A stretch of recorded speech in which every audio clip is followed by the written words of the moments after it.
your art studio, we're going to be creating a 5-finger finger knit. It creates a long rope-like item with many possibilities. I'm sure you'll have many ways you can use this in your home or in your artwork. Today we're going to be creating this one. Have fun! Okay, we are doing a 5-finger finger knit, which creates a chunkier version of the finger knit. This one is technically knitting, not crochet. In this example, a student used 2 strands at the same time to create this look. To begin, you want to use your non-dominant hand. So if you are a right-handed human, you're going to use your left hand to begin. Again, with a ball of yarn, you want to have a bit of a tail, and you want to start behind your hand. So I'm coming from the back of my hand. I have my palm facing me always. And my thumb is just a little helper for this. It holds that string where I need it. Then I'm going to go underneath my pointer, over my middle, under my ring finger, over my pinky. And then back as if I were weaving. Under my pinky, over my ring finger, under my middle, over my pointer. So that's 1. And now you're going to do that exact same thing again. Under, over, under, over. Then around and back. Over, under, over. And when you get to this point, you should have 2 strands showing on each finger. So we have 1 and 2 on the pinky, 1 and 2 on the ring finger, 1 and 2 on the middle finger, 1 and 2 on the pointer finger. And at this time, you're ready to start lifting over and off. It does not matter where you start. For good habits, though, I would suggest starting with the pointer. So you grab the lower string and you lift over and off. Grab it from the bottom. Bending your finger to get it through helps sometimes. Over and off, and then just letting go. Over and off. Over and off. And then after each row like that, you give a little pull from the back and a little pull on this one too to tighten things up to continue. I'm going to keep that on my thumb for one more round. Now, just like last time, and always forever, you're going to come up between the pointer and the middle finger and continue over, under the ring finger, over the pinky, scoot that down if you need more room, around the pinky, and then over, under, over. Now let's count again. Facing us, we have 1, 2 on the pinky, 1, 2 on the ring finger, 1, 2 on the middle finger, 1, 2 on the pointer, and again we are ready to continue lifting over and off.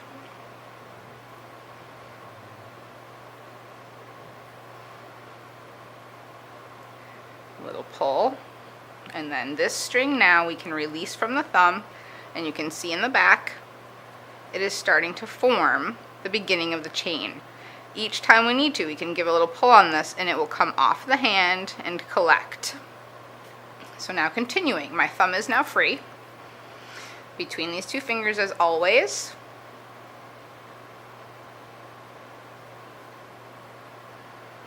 Then continue to lift over and off, over and off, over and off.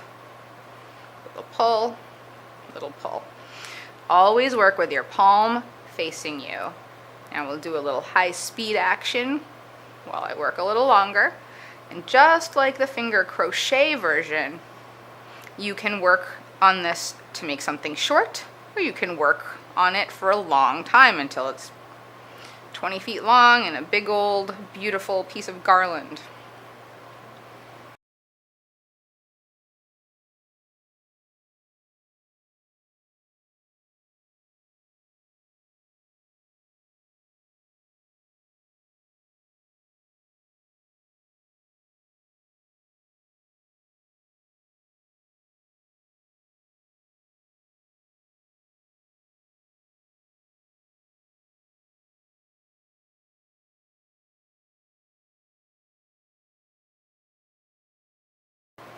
If you ever need to stop working on your finger knit, but you wish to continue it again another time, that is possible. You can see how it's growing nicely in the back.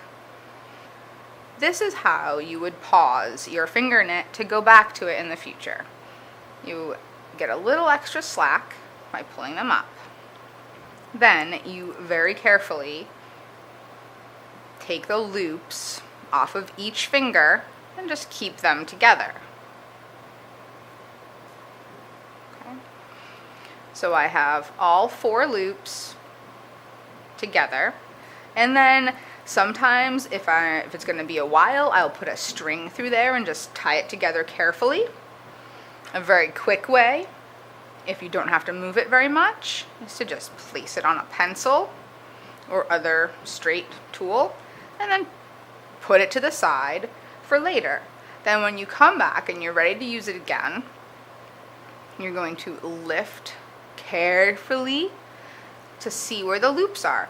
This string back here is more to the left, so that tells me that that's where my pointer finger goes, is in this one, because that's going to always come up between my pointer and middle fingers. I want to carefully scoot this back onto my fingers. Very careful. And once it's on there, you can scoot it down, tighten it up again, and proceed.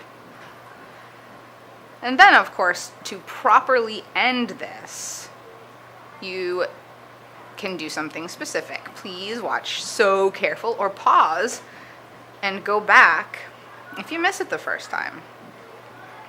To end a 5-finger finger knit, well, now 4 fingers, you take the loop on your pointer finger and you lift that over to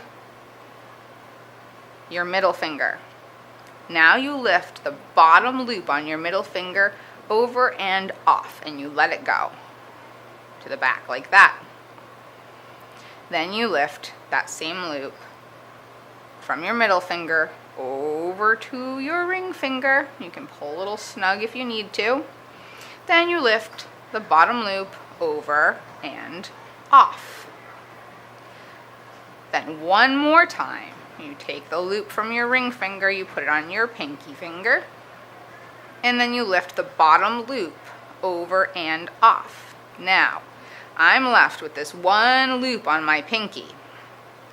I want to keep track of that loop, don't lose it.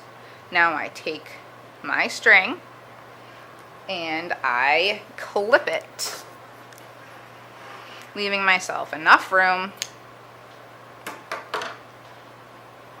Take the end, just like with the crochet, finger crochet, I put it through the loop, then I pull. And it will not unravel. That will keep it nice and sturdy. And now I have this